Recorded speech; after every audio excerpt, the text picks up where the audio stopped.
9/7/2026. இனிமையான குழந்தைகளே, விருக்ஷபதி தந்தை குழந்தைகளாகிய உங்கள் மீது குரு தசையை ஏற்படுத்தியுள்ளார். இப்போது நீங்கள் அழிவற்ற சுகத்தின் உலகத்திற்கு சென்று கொண்டிருக்கிறீர்கள். கேள்வி: அழிவற்ற குரு தசை எந்த குழந்தைகளுக்கு ஏற்படுகிறது? அவர்களின் அடையாளம் என்ன? பதில்: உயிருடன் வாழ்ந்து கொண்டே தேகத்தின் அனைத்து சம்பந்தங்களையும் தியாகம் செய்து தன்னை ஆத்மா என நிச்சயப்படுத்தக்கூடிய நிச்சயம் நிறைந்த ஆன்மீக புத்தியுள்ள குழந்தைகளின் மீது குரு தசை ஏற்படுகிறது. அவர்களுடைய சுகத்தை பற்றிய பாடல் உள்ளது. அதீந்திரிய சுகத்தை பற்றி கோபகோபியர்களிடம் கேளுங்கள். அவர்களுடைய குஷி ஒருபோதும் மறைந்து போக முடியாது. பாடல்: ஓம் நம சிவாய. ஓம் சாந்தி. குழந்தைகள், தந்தையின் மகிமையை கேட்டீர்கள். இன்றைய நாள் விருக்ஷபதி நாள் என்று சொல்லப்படுகிறது. அதனை இணைத்து பிரகஸ்பதி நாள் என சொல்லப்படுகிறது. இதுவே குருவாரம் என்றும் சொல்லப்படுகின்றது. வெறும் குருவாரம் அல்ல, ஆனால் சத்குருவாரமாகும். இதற்கு வங்காளத்தில் மிகவும் மதிப்பு தருகிறார்கள். மனித சிருஷ்டியின் விதை ரூபம் என பாடப்படுகின்றார். ஆகையால் விருக்ஷபதி என சொல்கின்றனர். விதையாக இருக்கிறார், பத்தியாகவும் இருக்கிறார். விருக்ஷத்தின் விதையை தந்தை என்றும் சொல்வார்கள். அதிலிருந்து மரம் தோன்றி வளர்கிறது. இது மனித சிருஷ்டி என்னும் மரம். இதன் விதை மேலே உள்ளது. குழந்தைகளாகிய நம் மீது இப்போது அழிவற்ற விருக்ஷபதியின் தசை உள்ளது. ஏனென்றால் அழிவற்ற சுய ராஜ்யம் கிடைத்துக் கொண்டிருக்கிறது என்று நீங்கள் அறிவீர்கள். சத்யுகம் அழிவற்ற சுகதாமம் என்றே சொல்லப்படுகின்றது. கலியுகம் அழியும் துக்கதாமம் என சொல்லப்படுகிறது. இப்போது துக்கதாமம் விநாசமாக உள்ளது. சுகதாமம் அழிவற்றது. அரை கல்பம் நடக்கிறது. அதனை அழிவற்ற விருக்ஷபதி ஸ்தாபனை செய்து கொண்டிருக்கிறார். குழந்தைகள் சேவைக்காக ஞான விஷயங்களை குறித்து கொள்ள வேண்டும். கண்காட்சிகளில் இன்ன விஷயங்கள் புரிய வைக்க வேண்டும் என்று. ஏனென்றால் மனிதர்களுக்கு ஒன்றும் தெரியாது. இது ஞானமாகும். இப்போது தந்தை இந்த ஞானத்தை சொல்வதே புதிய மற்றும் பழைய உலகத்தின் இடையில் சங்கம யுகத்தில். பிறகு இது மறைந்துவிடும். தேவதைகளிடம் இந்த ஞானம் இருக்காது. ஒருவேளை இந்த சக்கரத்தின் ஞானம் இருந்தது என்றால் பிறகு ராஜ்யத்தின் மகிழ்ச்சியே இருக்காது. இப்போதும் கூட உங்களுக்கு சிந்தனை செல்கிறது அல்லவா? ராஜ்யத்தை அடைந்த பின் நம்முடைய நிலை இப்படி ஆகிவிடுமா என்ன? ஆனால் இந்த நாடகம் உருவாக்கப்பட்டுள்ளது. சக்கரம் சுழலத்தான் வேண்டும். உலகின் வரலாறு புவியில் மீண்டும் நடந்து கொண்டே இருக்கிறது. எப்படி சுற்றுகிறது என குழந்தைகளாகிய நீங்கள் அறிவீர்கள். இது மனித சிருஷ்டியாகும். உங்களுடைய புத்தியில் மூலவதனத்தின் மரம் கூட உள்ளது. அனைவரின் பிரிவுகளும் தனித்தனியாக இருக்கும். இந்த விஷயங்கள் யாருடைய புத்தியிலும் எப்போதும் இருக்காது. எந்த சாஸ்திரங்களிலும் இது எழுதப்படவில்லை. ஆத்மாக்களாகிய நாம் உண்மையில் சாந்தி தாமத்தில் வசிப்பவர்கள், அழிவற்றவர்கள். ஒருபோதும் அழிவதில்லை. நீர்க்குமிழி நீரிலிருந்து வெளிப்பட்டு பிறகு அதிலேயே கரைந்துவிடும் என அவர்கள் புரிந்து கொள்கின்றனர். உங்களுடைய புத்தியில் முழு ரகசியமும் உள்ளது. ஆத்மா அழிவற்றது. அதில் முழுமையான நடிப்பும் பதிவாகி உள்ளது. இந்த சக்கரத்தின் ஞானம் எந்த சாஸ்திரங்களிலும் இல்லை. அங்கங்கே ஸ்வஸ்திக் சின்னத்தையும் காட்டுகின்றனர். சக்கரத்தின் கோடுகளை 4 பகுதிகளாக போடுகின்றனர். அதிலிருந்து பல தர்மங்கள் இருந்தன என நிரூபணம் ஆகிறது. முக்கியமான தர்மங்களும் சாஸ்திரங்களும் 4 உள்ளன என தந்தை புரிய வைக்கின்றார். சத்திய திரேதா யுகங்களில் எந்த தர்மமும் ஸ்தாபனையாவதில்லை. அங்கே எந்த தர்ம சாஸ்திரமும் இருப்பதில்லை. இவை அனைத்தும் துவாபர யுகத்திலிருந்து தொடங்குகின்றன. பிறகு பாருங்கள் எவ்வளவு வளர்ச்சி ஏற்படுகிறது. நல்லது. கீதை எப்போது சொல்லப்பட்டது? தந்தை சொல்கிறார், நான் கல்பத்தின் சங்கம யுகத்தில் தான் வருகிறேன். அவர்கள் பிறகு கல்பம் என்ற வார்த்தையை நீக்கிவிட்டு ஒவ்வொரு யுகத்தில் என எழுதிவிட்டனர். உண்மையில் சங்கம யுகத்தில் வேறு யாரும் தர்ம ஸ்தாபனை செய்வதில்லை. மற்றும் துவாபர யுகத்தின் ஆரம்பத்தின் இடைப்பட்ட சங்கமத்தில் இஸ்லாமிய தர்மம் ஸ்தாபிக்கப்பட்டது என்பதல்ல. துவாபர யுகத்தில் ஸ்தாபனை ஆயிற்று என்பார்கள். இந்த சங்கமம் மகிழ்ச்சிக்கான சமயம். இதை கும்பமேளா என்று கூறுகின்றனர். கும்பமேளா என்று சங்கமத்திற்கு சொல்லப்படுகிறது. ஆத்மாக்களும் பரமாத்மாவும் சந்திக்கக்கூடிய சங்கமம் என சொல்வோம். இந்த ஆண்டு சந்திப்பு சங்கம யுகத்தில் தான் ஏற்படுகிறது. அவர்கள் நீராலான கங்கையின் பெயரை புகழடைய செய்துவிட்டனர். ஞானக்கடல் பதீத பாவனரை தெரிந்து கொள்ளவே இல்லை. அவர் தூய்மையற்ற உலகை எப்படி தூய்மையாக்கினார் என்பது எந்த சாஸ்திரங்களிலும் கிடையாது. இப்போது குழந்தைகளாகிய உங்களுக்கு தந்தை சொல்கிறார், என்னை மட்டும் நினைவு செய்யுங்கள். உலகத்தின் அனைத்து தர்மங்களை தியாகம் செய்யுங்கள். யாருக்கு சொல்கிறார்? ஆத்மாக்களுக்கு. இது வாழ்ந்து கொண்டே இறப்பது சொல்லப்படுகிறது. மனிதர்கள் சரீரத்தை விடும்போது தேகத்தின் அனைத்து சத்தங்களும் விடுபட்டு விடுகின்றன. தந்தை சொல்கிறார், இப்பொழுது இருக்கக்கூடிய தேகத்தின் சம்பந்தங்கள் அனைத்தையும் விட்டுவிட்டு தன்னை ஆத்மா என நிச்சயம் செய்யுங்கள். ஆன்மீக புத்தியுடையவராக ஆகுங்கள். எந்த அளவு அதிகமாக நினைவு செய்கிறீர்களோ அந்த அளவு பிரகஸ்பதி திசை ஏற்படும். நாம் சிவபாபாவை எவ்வளவு நினைவு செய்கிறோம் என சோதிங்கள். நினைவின் மூலமே துரு நீங்கும். மேலும் உங்களுக்கு குஷி இருக்கும். நான் ஆத்மா தந்தையை எவ்வளவு நினைவு செய்கிறேன் என்று நீங்கள் உணர முடியும். ஒருவேளை குறைவாக நினைவு செய்தீர்கள் என்றால் துருவும் குறைவாகவே நீங்கும். குஷியும் குறைவாகவே இருக்கும்.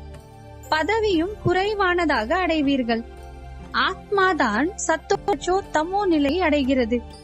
கோப கோபியரின் அதீந்திரிய சுகத்தை பற்றிய பாடல் இந்த சங்கம யுகத்தினுடையதாகும். ஒரு தந்தையை தவிர வேறு எந்த நினைவும் இருக்கக்கூடாது. அப்போது குஷியின் அளவு அதிகரிக்கும்.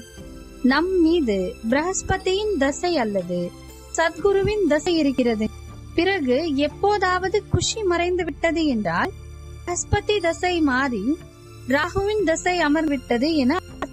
சிலர் மிக செல்வந்தர்களாக ஆகின்றனர். சிலர் தவறான யூகத்தால் வியாபாரம் செய்யும் போது திவாலாகி விடுகின்றனர். பாரதத்தில் தான் கிரகணம் பிடிக்கும் போது தானம் கொடுத்தால் கிரகணம் விடுபடும் சொல்கின்றனர். உங்களுடைய தேவி தேவதா தர்மம் கூட 16 கலைகளில் நிறைந்திருந்தது. அவர்களுக்கு கிரகணம் பிடித்துள்ளது. ராகுவின் தசை அமர்ந்து விடுகிறது. ஆகையால் தேவதைகளுக்கு முன்னால் சென்று நீங்கள் அனைத்து குணங்களிலும் நிறைந்தவர்கள், நாங்கள் பாவிகள், கீழானவர்கள் என பாடுகின்றனர். ராகுவின் கிரகணம் பிடிக்கும் போது அனைவரும் கருப்பாகிவிட்டனர் என நீங்கள் இப்போது புரிந்து கொள்கிறீர்கள். சந்திரனுக்கு பின்னால் கோடு விழுந்து விடுகிறது. தேவி தேவதைகளாகிய உங்களின் படங்களும் உள்ளன என தந்தை புரிய வைக்கிறார். கீதை தான் ஆதி சனாதன தேவி தேவதா தர்மத்தின் சாஸ்திரமாகும். ஆனால் தம்முடைய தர்மத்தை தெரிந்து கொள்ளவில்லை.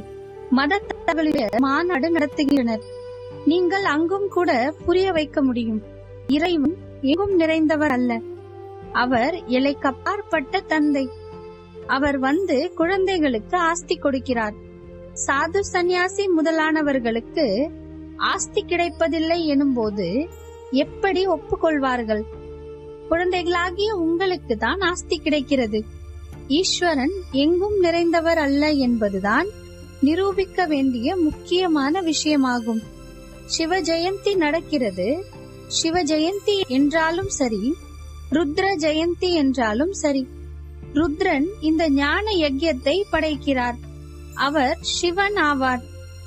விநாசத்தின் ஜுவாலை வெளிப்பட்ட அதே கீதா ஞான யஜ்யமாகும்.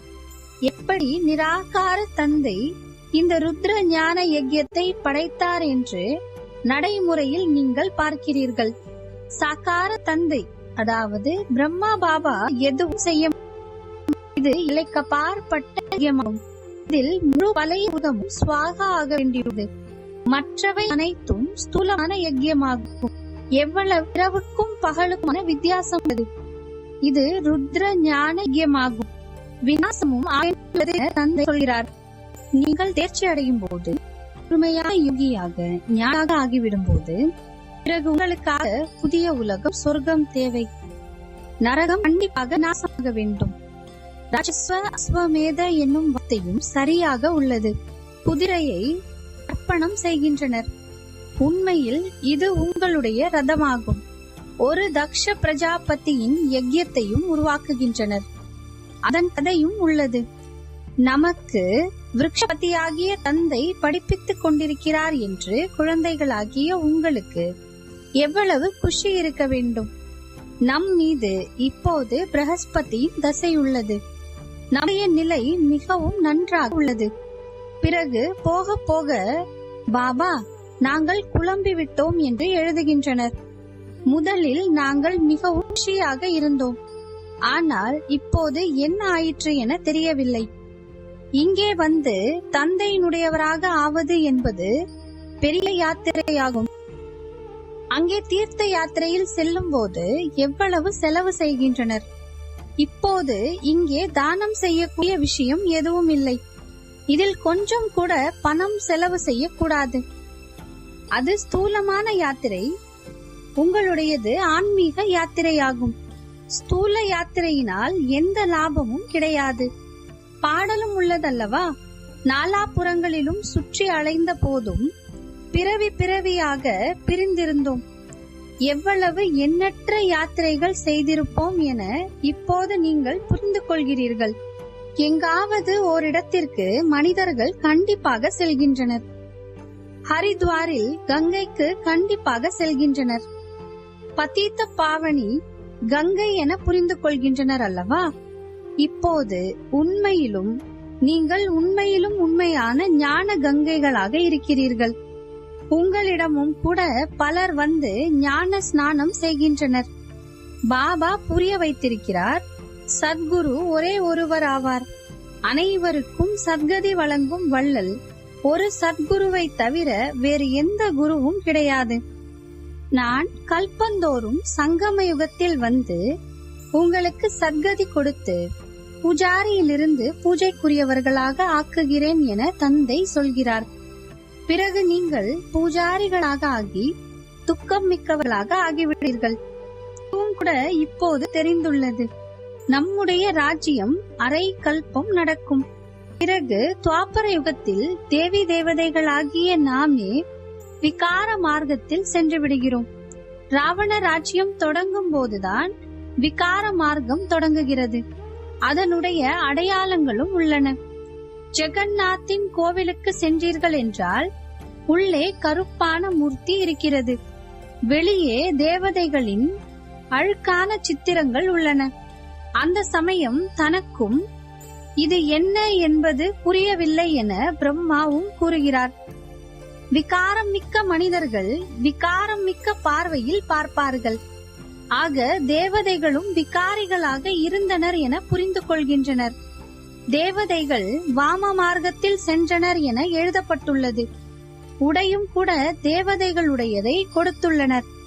இங்கும் கூட தில்வாடா கோவிலுக்கு சென்றீர்கள் என்றால் மேலே சொர்க்கம் காட்டப்பட்டுள்ளது. கீழே தபஸ்யாவில் அமர்ந்திருக்கின்றனர். இந்த அனைத்து ரகசியங்களும் வேறு யாருக்கும் தெரியாது. பாபாவின் ரதம் பிரம்மா அனுபவம் மிக்கவர் அல்லவா? குழந்தைகளாகிய நீங்கள் புரிந்து கொண்டிருக்கிறீர்கள். ஆத்மாக்களும் பரமாத்மாவும் வெகு காலம் பிரிந்திருந்தனர். முதலில் பிரிந்த நீங்களே பிறகு வந்து முதலில் சந்திக்கிறீர்கள். சத்யுகத்தின் முதல் இளவரசன் ஸ்ரீ கிருஷ்ணர் ஆவார். ஸ்ரீ கிருஷ்ணரின் தந்தையும் இருப்பார் அல்லவா? கிருஷ்ணரின் தாய் தந்தையரை அவ்வளவாக காட்டுவதில்லை. தலை மீது கூடையில் வைத்து நதியை கடந்து அழைத்து சென்றதாக மட்டும் காட்டுகின்றனர். ராஜ்யம் முதலான எதையும் காட்டவில்லை. அவருடைய தந்தைக்கு மகிமை எதுவும் இல்லையே. ஏன்? இந்த சமயம் கிருஷ்ணரின் ஆத்மா நல்ல விதமாக படிப்பை படித்தார் என இப்போது நீங்கள் அறிகிறீர்கள். அதன் காரணமாக தாய் தந்தையை விடவும் உயர்ந்த பதவியை அடைந்தார். நாம் ஸ்ரீ கிருஷ்ணரின் ராஜ்யத்தில் இருந்தோம் என்று நீங்கள் புரிந்து கொள்கிறீர்கள். சொர்க்கத்தில் இருந்தோம் அல்லவா? பிறகு நாம் சந்திர வம்சத்தினர்களாக ஆனோம். இப்போது மீண்டும் சூரிய வம்சத்தை சேர்ந்தவர்களாக ஆவதற்காக ஸ்ரீமத் படி நடந்து தூய்மை அடைந்து தூய்மையான உலகத்தின் எஜமானன் ஆக போகிறோம். அனைவருமே தன்னுடைய நிலையை பார்க்க முடியும். ஒருவேளை நாம் இந்த சமயத்தில் சரீரத்தை விட்டுவிட்டோம் என்றால் எந்த கதியை அடைவோம்? ஒவ்வொருவரும் புரிந்து கொள்ள முடியும். எந்த அளவு தந்தையை நினைவு செய்வோமோ அந்த அளவு விக்கர்மங்கள் விநாசமாகும். மனிதர்களுக்கு ஏதாவது ஆபத்து ஏற்பட்டாலோ அல்லது துக்கம் ஏற்பட்டாலோ திவாலாகிவிட்டாலோ சந்நியாசிகளிடம் செல்கின்றனர். பிறகு மனிதர்கள் இவர் பக்தர், ஏமாற்று வேலைகள் எதுவும் செய்ய மாட்டார் என புரிந்து கொள்கின்றனர். இப்படியாக 2-4 வருடங்களில் மிகவும் பெரிய செல்வந்தராக ஆகிவிடுவார். அவர்களுடைய மறைக்கப்பட்ட பணம் நிறைய இருக்கும். அனைவரும் தம்முடைய புத்தியின் மூலம் புரிந்து கொள்ள முடியும். உங்களுக்குள்ளும் பலர் மிக குறைவாக நினைவு செய்யக்கூடியவர்களாக இருக்கின்றனர். ஆகையால் தனக்கு நன்மை செய்து கொள்ள வேண்டும் என்றால் தன்னிடம் நோட்டு புத்தகம் வைத்துக் கொள்ள வேண்டும். சார்ட்டை குறித்துக் கொள்ளுங்கள். நாம் முழு நாளிலும் எவ்வளவு நேரம் நினைவில் இருந்தோம்? மனிதர்கள் முழு வாழ்க்கையின் சரித்திரத்தையும் கூட எழுதுகின்றனர். நீங்கள் நினைவின் சார்ட்டை மட்டும் எழுத வேண்டும். தம்முடைய முன்னேற்றம் தான் இதில் உள்ளது. பாபாவை நினைவு செய்யாவிட்டால் உயர்ந்த பதவி அடைய முடியாது. விக்கர்மங்கள் அழியவே இல்லை என்றால் உயர்ந்த பதவி எப்படி அடைவீர்கள்? பிறகு தண்டனை அடைய வேண்டியிருக்கும். தண்டனை அடையாவிட்டால் நல்ல பதவி கிடைக்கும். தண்டனையை அனுபவித்து பிறகு கொஞ்சம் சிறிய பதவியை அடைவதால் என்ன பயன்? தர்மராஜாவிடம் தண்டனையை பெறாமல் கௌரவத்தை இழக்காமல் இருக்க முயற்சி செய்ய வேண்டும். நீங்கள் பார்க்கிறீர்கள், சிவபாபா அமர்ந்தபடி இருக்கிறார். பிறகு தர்மராஜாவும் இருக்கிறார். உங்களுக்கு அனைத்தும் காட்சியில் காட்டுவார். நீ இதையெல்லாம் செய்தாய், நினைவிருக்கிறதா? இப்போது தண்டனையை அனுபவி. பிறகு அதே நேரத்தில் பிறவிக்கான தண்டனையை அனுபவிப்பார்கள். கடைசியில் ஏதோ ரொட்டி துண்டு அளவு கிடைத்தது என்பதில் என்ன லாபம் உள்ளது? தண்டனையை அனுபவிக்க கூடாது. தன்னுடைய நிலையை சோதிக்க வேண்டும். கணக்கு வழக்கை பார்ப்பதை போல சோதனை செய்ய வேண்டும். சிலர் 6 மாத கணக்கு, சிலர் 12 மாத கணக்கு பார்க்கின்றனர். சிலரோ தினசரி கணக்கும் லாப நஷ்ட கணக்கு கூட எடுக்கின்றனர். நீங்களும் கூட வியாபாரிகள் அல்லவா என தந்தை சொல்கிறார். அபூர்வமாக சில வியாபாரிகள் தந்தையிடம் வியாபாரம் செய்கின்றனர். பணம் இல்லாவிட்டால் உடலும் மனமும் உள்ளதல்லவா? அப்படிப்பட்டவர்களை பண்புள்ளவர்கள், பெருந்தன்மை உடையவர்கள் என்றும் சொல்கின்றனர். முதலீடு இல்லாமலேயே வியாபாரம் செய்கின்றனர் அல்லவா? நீங்கள் உடல், மனம், பொருளை கொடுக்கிறீர்கள். பதிலாக 21 பிறவிகளுக்கு எவ்வளவு ஆஸ்தியை பெறுகிறீர்கள். பாபா, நான் உங்களுடையவன். என்னுடைய ஆத்மா இந்த லக்ஷ்மி நாராயணன் போல ஆகிவிடக்கூடிய யுக்தியை சொல்லுங்கள். நான் உங்களை எவ்வளவு வெண்மையாக ஆக்குகிறேன் என பாபா சொல்கிறார். ரூபத்தையே ஒரேடியாக மாற்றி விடுகின்றேன். அடுத்த பிறவியில் உங்களுக்கு முதல் தரமான சரீரம் கிடைக்கும். நீங்கள் வைகுண்டத்திலும் கூட பார்ப்பீர்கள். இந்த மம்மா பாபா பிறகு லக்ஷ்மி நாராயணனாக ஆகப் போகின்றனர் என்பதை நீங்கள் அறிவீர்கள். லட்சியம், குறிக்கோளும் கூட காட்டுகின்றனர். இப்போது யார் எவ்வளவு முயற்சி செய்வார்களோ, ஒருவேளை முயற்சியை முழுமையாக செய்யாவிட்டாலோ, வீண் பேச்சு பேசி திரிந்தாலோ தன்னுடைய பதவியை கீழானதாக ஆக்கிக் கொள்வார்கள். நல்லது. இனிமையிலும் இனிமையான, காணாமல் போய் கண்டெடுக்கப்பட்ட செல்லமான குழந்தைகளுக்கு தாயும் தந்தையுமான பாப் தாதாவின் அன்பு நினைவுகள் மற்றும் காலை வணக்கம். ஆன்மீக குழந்தைகளுக்கு ஆன்மீக தந்தையின் நமஸ்காரம். ஆன்மீக தந்தைக்கு ஆன்மீக குழந்தைகளின் அன்பு நினைவுகள் மற்றும் நமஸ்காரம். தாரணைக்கான முக்கிய சாரம். தனது நிலையை தானே சோதனை செய்ய வேண்டும். தனது நன்மைக்காக தினசரி குறிப்பேடு வைக்க வேண்டும். அதில் நினைவின் சார்ட்டை எழுத வேண்டும். எல்லைக்கப்பாற்பட்ட தந்தையிடம் உண்மையிலும் உண்மையான வியாபாரம் செய்ய வேண்டும். தனது உடல், மனம், பொருளை தந்தைக்கு அர்ப்பணித்து 21 பிறவிகளுக்கான பலனை அடைய வேண்டும். நிச்சய புத்தி உடையவர்களாக ஆகி தனக்கு தானே நன்மை செய்ய வேண்டும். வரதானம்: மகிழ்ச்சியுடன் சேர்த்து சக்தியையும் தாரணை செய்து தடைகளை கடந்து செல்லக்கூடிய தடைகளை வென்றவர் ஆகுங்கள். எந்த குழந்தைகள் ஆன்மீக சேமிப்பு செய்ய கற்றுக்கொள்கிறார்களோ அவர்கள் சக்தி வாய்ந்தவர்களாக ஆகின்றார்கள்.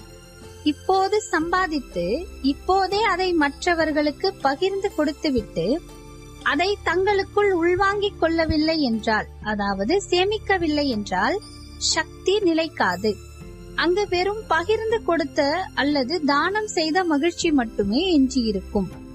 ஆனால் மகிழ்ச்சியுடன் சேர்த்து சக்தியும் இருந்தால் மிக எளிதாக தடைகளை கடந்து தடைகளை வென்றவர்களாக ஆகிவிடலாம். அதன் பிறகு எந்த ஒரு தடையும் உங்கள் ஆன்மீக ஈடுபாட்டை கலைக்க முடியாது.